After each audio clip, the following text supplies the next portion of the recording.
Good morning mga kabarag. Ayan, isa na namang parokya ang bibisitahin natin. Nung isang linggo, binisita natin ang parokya ni Santa Maria Josefa sa Payac Bato, Camarines Sur. Ngayon ay binisitahin naman natin ang parokya ng Our Lady of Lourdes sa Caranday, Baaw, Camarines Sur. Ang parokya ni Father Ralph Gulina. Yan, siguro na-picture natin si Father Ralph Gulina doon sa Payac. Ayun, ang kanyang parokya naman ang bibisitahin natin. Kapit-bahay ko lang siya, pero ang kalsada papunta doon ay napakataas. Nasa highway. Kaya samahan niyo ako mga kabarag. Pupuntahan natin si Father Ralph sa kanyang parokya.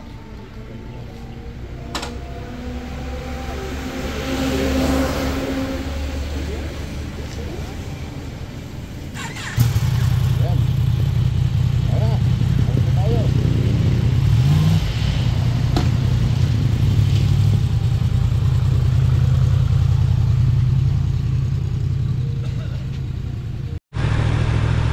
Yan mga kabarog, papunta na tayo sa parokya ng Our Lady of Lourdes sa Caranday, Baaw, Camarines Sur.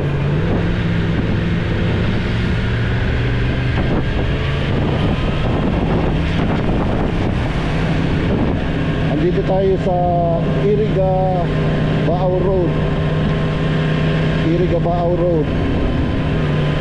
Ito ang Barangay San Vicente. Pero liliko tayo dito sa kanan. Ito ang papunta sa Caranday. Yan. Ang parokya ni Father Ralph Gulina ay kapitbahay ko lang. Kaya malapit lang to, pero ang daanan ay medyo mataas. Paakyat siya. Paakyat at delikado sa mga baguhang magmaneho ng motorsiklo at four wheels. Pero napakaganda ng parokya. Maganda ang scenery at lahat ng mga tanawin. At mapresko ang hangin doon, ang temperatura.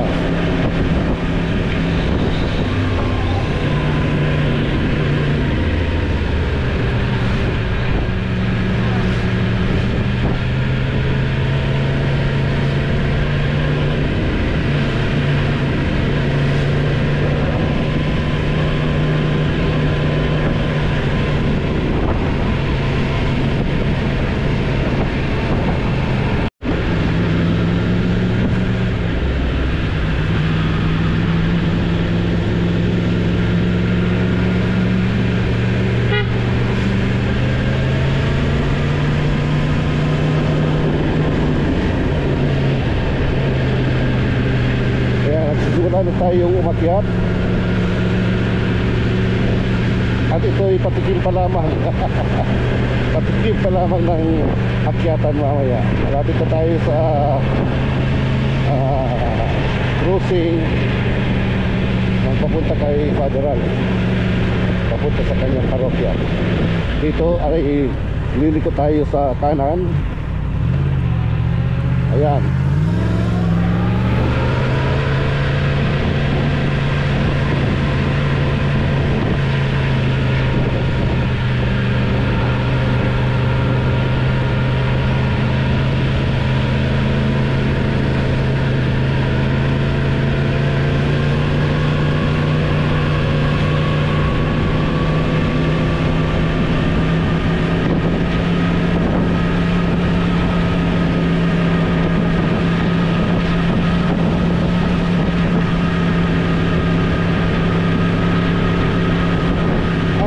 Pala ni Our Lady of Lourdes dito sa Caranday ay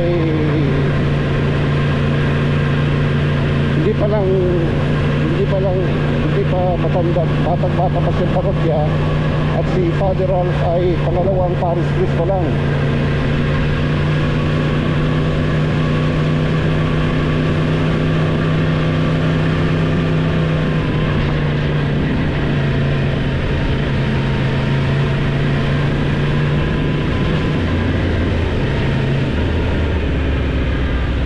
Ito ang hanap buhay ng mga tao dito.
Mapapansin niyo mga kabarag, ang kalsada ay paakyat ng paakyat.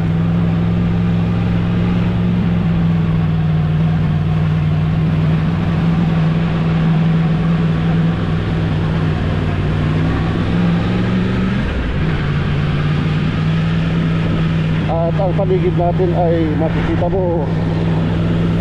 nyo na nasa mataas na tayong lugar. Ang ganda ng tanawin dito. At nandito tayo sa Barangay Antipolo ng Baao, Camarines Sur.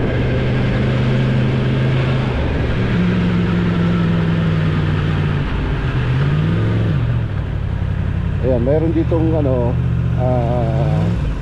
tanawin. Usually maraming pumupunta rito at picture taking.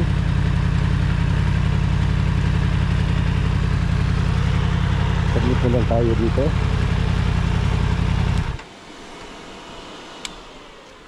Ayan, Antipolo.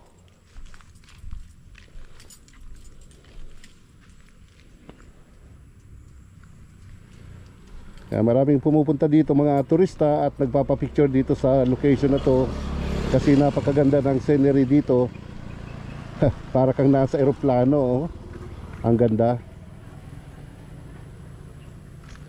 Yan, makikita mo sa bandang yun ang bayan ng Baao, Camarines Sur. Yan, doon. Tapos papunta doon ay papunta namang Iriga City. Yung kung makikita nyo yung maraming bahay doon, yan ang City of Iriga. So kaya dito naman sa bandang ito natatakpan ang Mount Iriga. Maganda kasi dinevelop na ng LG itong lugar na to dati. Hindi to dito, walang yung I Love Antipolo, ano lang,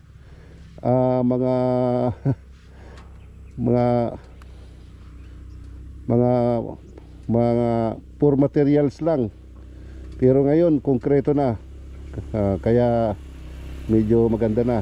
Ayan mga kabarag, at magpapatuloy na tayo sa ating paglalakbay papunta sa parokya ni Father Ralph.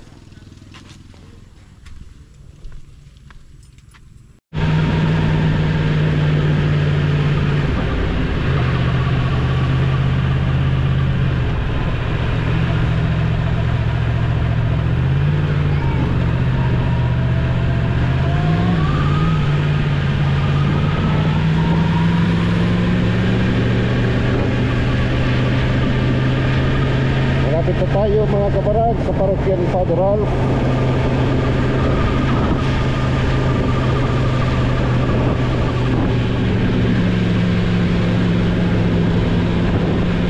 Maya lang makikita natin ang kagandahan ng location ng parokya ni Our Lady of Lourdes dito sa Caranday, Baaw, Camarines Sur.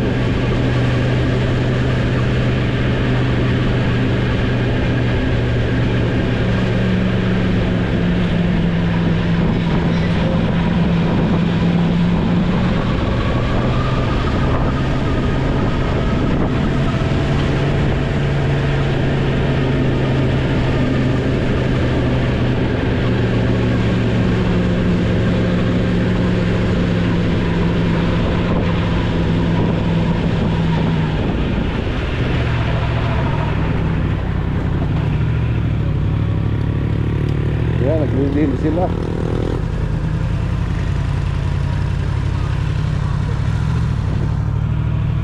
Sa eskwelahan.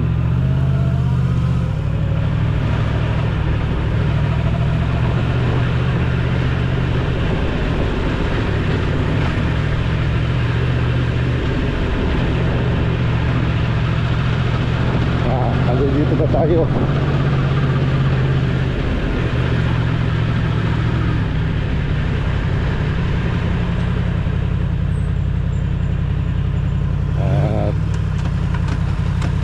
Dito tayo magpa-park.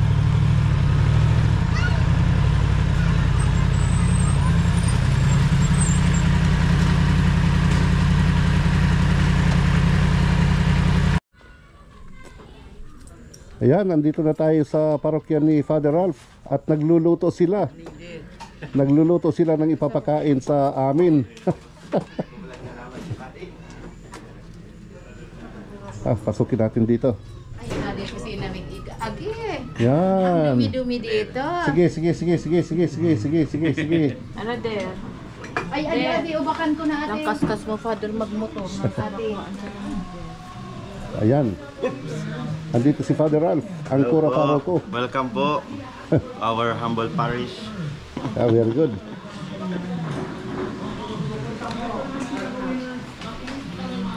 At andito ang mga gwapong pari ng Vicariate. Si Father Albert, ang aming Vicar Foreign. Hello po. Hello. Yan. At ito si Father Mar. Actually siya ang nag-prepare ng lugar na ito para maging parokya. Kaya mahal na mahal siya ng mga tao dito. At ito naman si Father Alan. From Taiwan. From Taiwan. May YouTube channel ka? Sa'yo mo upload. Ayan, si Father Cesar. Ang pinakapanganay yata sa amin. Oo, tama yan. At si Father Dan Dison. Yan. So, andito kami ngayon para sa isang meeting. Mamaya mag-iikot tayo sa parokya para makita naman natin ang kagandahan ng lugar na ito.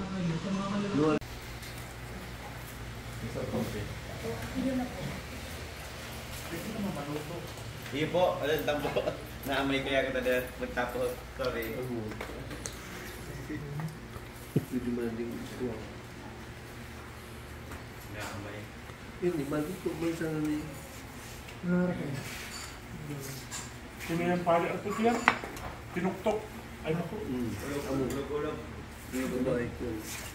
Tinuktok yan lagi. Bago may sabaw yan. Kaya nga ninala ko. Usually, iba yan. Demander, satu po. Pwede pa naman. Bigyan na lang kita dahil yung... Pwede naman. Doon po.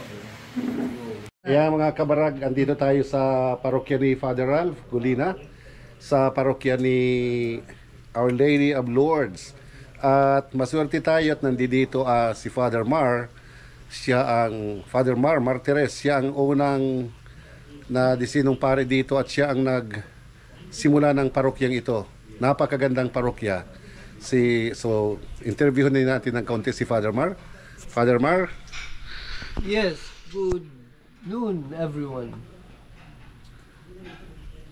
Yes. Father Mar, paano nagsimula itong parokya? Anong taon yung nagsimula ang parokya ito ni Our Lady of Lourdes? 2003, I began a mission here. Mission para sa mga, kasi marami ditong ITAS. Ang Karanday, ang center ng ITAS. And so, sila ang talagang sinadya kong puntahan para... Okay, Father Mar. So, pumunta ka dito para sa mga AITAS. Mm-mm. So, pero yun ang nagsimula, parang yun ang seeds Oo. para itong parokya, itong lugar na to ay maging parokya. Oo. Ano ang mga nangyari, Father Mar? Karamihan development projects, tapos education, especially sa pananampalataya, community organizing, at naisipan ni Archbishop na para ipagpatuloy ito, kailangan gawing parokya upang ang mga pare ay ma-oblige na mag-alaga nito. Father, sino Archbishop yun? Archbishop Legazpi. Archbishop Leonardo Legazpi. Yeah. So, yan, si Father Mar. So, kung bali siya ang nagsimula nag-prepare ng parish na ito para maging isang parokya. At ngayon nga, ang parish priest dito ay si Father Ralph Golina. Siya ang pangalawang pangatlong parish priest ng lugar na ito. So, nagsimula to 2003. 2003. So, bali 20 years na ito as parish. Yeah. So, ayan. Maraming salamat, Father Mar. At, Okay, thank you for the information. Okay.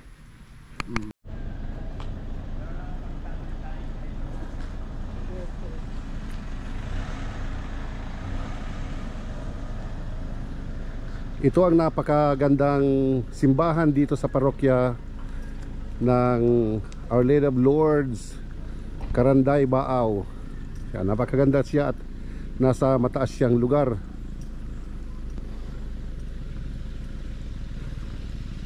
Bibisitahin natin sa loob para makita natin ang kagandahan ng simbahang ito.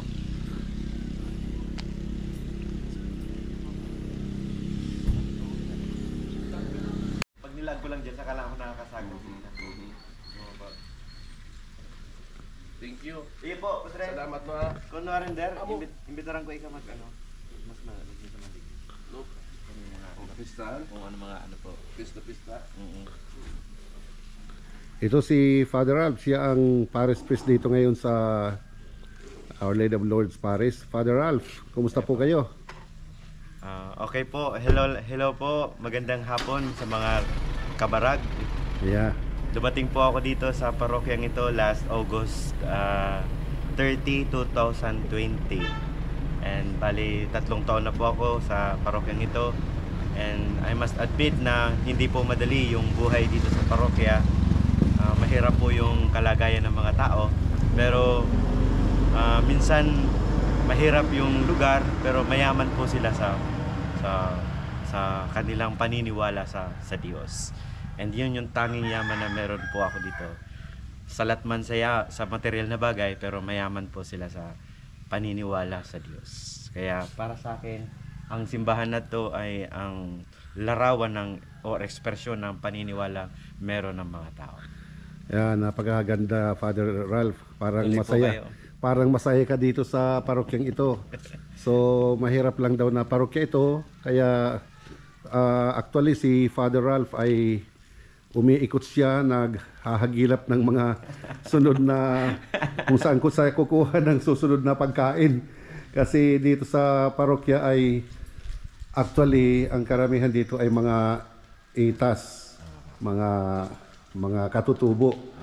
So kaya medyo may kahirapan din itong parokyang ito. Pero sabi nga ni Father Ralph, ang mayaman dito ay ang pagmamahal. Pagmamahal ng mga tao. Kaya ayan. Ang patron dito ay Our Lady of Lourdes. Ang secondary patron is Saint Ignatius of Loyola. So napakaganda ng simbahang ito. At ito ay nayari noong Last 2018. It was built 2018. And ang 2018. nag-sponsor po ng simbahan na to ay si late ex-mayor Mel Gaite. Yeah, ex-mayor Mel Gaite. May mabuting loob na tumulong dito sa Karanday para mapagawa ng ganito kagandang simbahan. Yeah, ang alam ko talaga si ex-mayor Mel Gaite ang nag-sponsor. Lahat ng gasto yata dito sa simbahan ay in-sponsor nung the late Mel Gaite, Mayor Mel Gaite. At mayor ng Baaw. Tulong-tulong yata yung family, yung mga anak niya nagbigay. So kaya nayari itong napakagandang simbahan dito sa Karanday.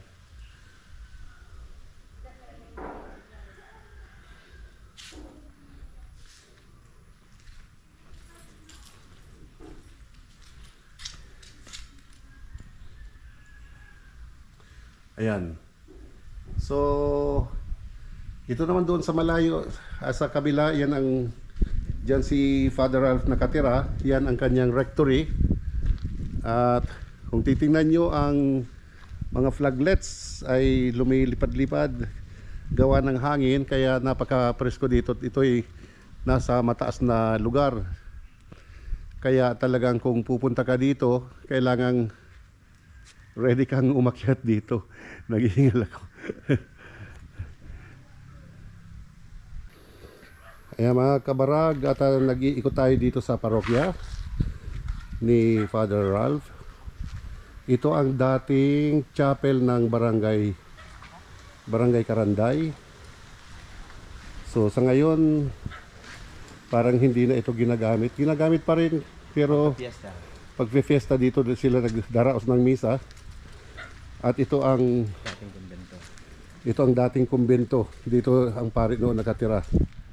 Salamat naman ngayon at medyo mabuti na ang kumbento.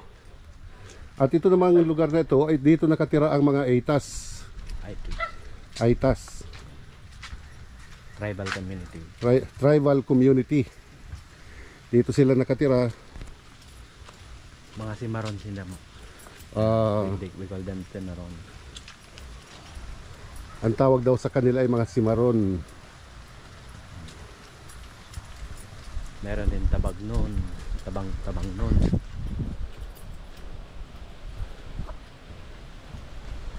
Mayroon ding Tabagnon. Ano Tabagnon? Tabangnon. Tabangnon? Tabang. Tabangnon. Ayan. Tabang. Tabang. Oh, parang tabang. From the word tabang. Tabangnon. Oh, tulong. Okay, tulong. Tabang. Bicol. Sa Tagalog ay tulong. Ito, Father, mga Aitas ba ito? Ang iba po. Ang iba niyan. Aitas yung mga bata. Pero yung iba parang hindi na. Pwede tayo dito kay Chieftain. Sa Chieftain ng tribal na ito. Ang mga lingaran ng Chieftain? Yan mga kabarag, andito tayo ngayon at maswerte tayo. Nabisita natin dito si Nanay Greta. Siya ay isang miyembro ng Agta Cimarron, mga IPs. Marami pala dito mga IPs. Kaya kakausapin natin si Nanay Greta, no? So, ayan, Nanay Greta. Kumusta po kayo? Mabuti naman. Ayan, si Nanay Greta at si Father Ralph, siya ang Paris Priest dito. Nanay Greta, ilang taon na po kayo? 6'5 na ako ngayon. Wow, 65 na, sana all. Yeah. Nanay Greta, saan po kayo pinanganak? Dito ba? Dito katabi lang yan. Yung dinaanan natin kanina, barangay Antipulo. Doon pala si Nanay Greta na ipinanganak. So bali kailan kayo lumipat dito sa barangay Karanday? Bakit kayo lumipat dito? Yung boyfriend nyo, Nanay Greta, ano rin, Agta Cimarron. Tabangnon. Oh. Anong pagkakaiba ng Agta Tabangnon at Agta Cimarron? Kasi yung Agta Tabangnon, yung halimbawa kami leader, siya anak siya ng ibang lahi na yung nanay niya, yung tatay niya, agta. Yun ang tabang nun. So ibig sabihin mix na, nalahian na. Oo. So ang agta si Maron naman ay Pure. pure na agta. Oo po. Ayun. Ang agta dito, Nanay Greta, dito sa buong barangay ng Caranday, mga ilan po ang population dito ng agta? Ang population dito is 492. 492. Marami. Wow, marami. Marami. Talagang marami dito. Oo. Ano ang mga trabaho nila dito, Nanay? Naglilibor lang, magbalat ng mais, ng gabi sa lupa. Yung mga may maaring malaking lupa na nagpapagawa, yun ang trabaho namin. Okay. So, lupa nyo ba ito o lupa ng ibang tao? Itong lugar na to, sa loob to ng ancestral domain. Ancestral domain ng agta. Opo, ng mga agta. Oo. Kaso, napasok na nung mga lolan, hindi na sa amin. Konti na lang ang natitira. So, bali, nagtatrabaho kayo, papabayad na lang sa kanila. Opo. So, hindi na sa inyo talaga yung Hindi lupa. na. Hindi na. So, nabili na, nabinta na sa ibang tao, hindi na. Sayang naman pero ayun. So, bali, ang trabaho dito, sa farming, siyempre farming. Pagtanim. Pagtatanim. Pag-alaga ng hayop. Pag-alaga ng mga hayop. Yeah. Nanay Greta, ilan bang anak niyo? 2 lang po. Oh, wow, nag-family planning. Pero kataklan ng Mahirap ang buhay kaya kailangan 2 lang. 2 lang. Ano ba yun, mga agta si Maron, talagang nag-uusap na 2 lang ang anak. Kaunti lang. Hindi naman. Yung iba mayroong maraming anak. Yan. Mayroon naman kayong kuryente dito, di ba? Mayroon. So, bali, ano ang staple food? Anong ibang araw-araw na kinakain ng mga taga rito?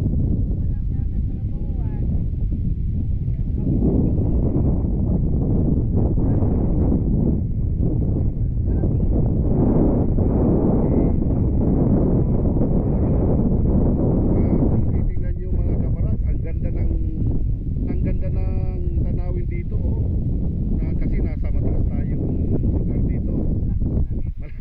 Malapit sa langit. At yung kung titingnan mo yung isang bundok doon, yun ay ang Mount Isarog. Mount Isarog. Dito naman sa kabila, kung titingnan natin, yan ang Mount Asog, otherwise known as Mount Iriga. So kaya sa gitna ng dalawang naglalakihang bundok. At ang ganda ng simoy ng hangin dito at freskong fresko. Yan. Nanay Greta. Opo. Yan, nakapag-aral po ba kayo, Nanay? So ang mga agta si Maron nakapag-aral, yung mga bata nag-a-access pag-aral sila.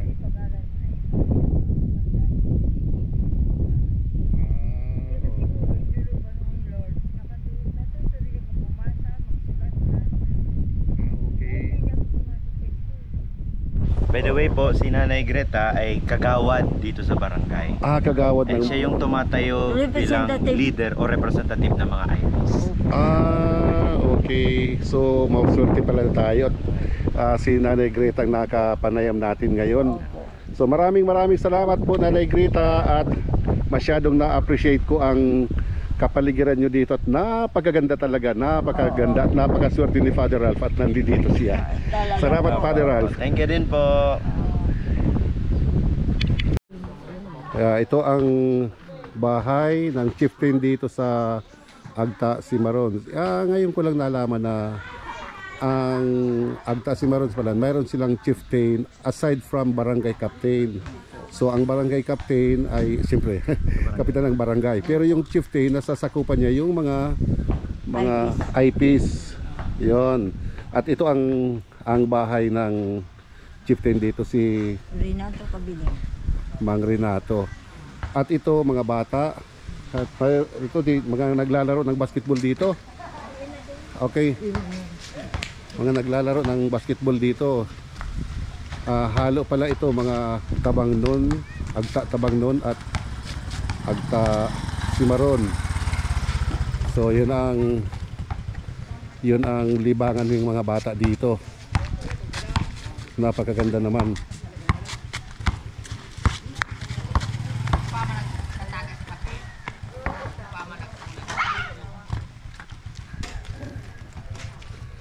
Ito naman ang kanilang tribal hall. May ano yan there, salo na rin tubig yan sa taas. Oh, yan, tribal hall ng Ano ka na daw, reservoir na daw siya. at ang sa taas pala nito ay tubig. Saan galing ang tubig? Nagsasalok ng tubig sa ulan. Wala. So, bali reservoir ang taas nito. Galing naman. Double purpose. Ayan mga kabarag at kasi dahil paakyat medyo naghingal tayo. Hinihingal.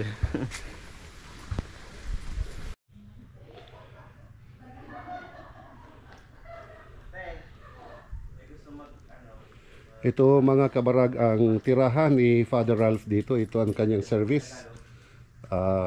Aerox motorsiklo. Tuloy po kayo, Papasok tayo dito sa mga kabarag. kumbento ni Father Ralph sa rectory. Ayan, maraming handa kanina. Nabusog ako kanina. O, tingnan mo, oh. Siguro magsasharon ako nito. Oo, Sharon ka po. Sanay na sanay sa Sharon. At ito ang kanyang staff, ang mga kasama niya dito. Kasama niya mga tumutulong kay Father Ralph para maging Siya po si madali. Mary Ann Trillanes. Siya yung secretary ko dito. Siya ang secretary, si Manay Mary Ann Trillanes. Oh, ano mo si... Ay, wag na. Ito naman po si Tatay Isko. Si Francisco Bostenera. Siya po yung Barangay Pastoral Council ko dito. Kumusta po ka mo, Tatay Isko? Karanday. Maraming po. Mabuti naman. So, ayan. Ito naman po si Nanay Nita. Nanay Nita. Kumusta po, Nanay Nita? Maray po. Carillo. Carillo. Nakatira po siya doon sa pinuntahan natin. Itong haramdaman po sa Goyen. Ano, kasama ka sa IPs. IPs Simaron o Tabangnon? Tabang nun. Tabangnon. Ito naman si Si Nanay Annalyn. Nanay Annalyn. So, siyang mga katulong dito ni Father Ralph. Araw-araw yata sila nandito para maging magaan din ang misyon ni Father Ralph dito. So, yan mga kabarag ang parokya ni Our Lady of Lourdes dito sa Barangay Karanday, Baaw, Camarines Sur. At salamat sa panonood. Sana magkita-kits ulit tayo sa sunod na vlog. Thank you and God bless. please subscribe, like, and click the notification. Thank you. Bye-bye.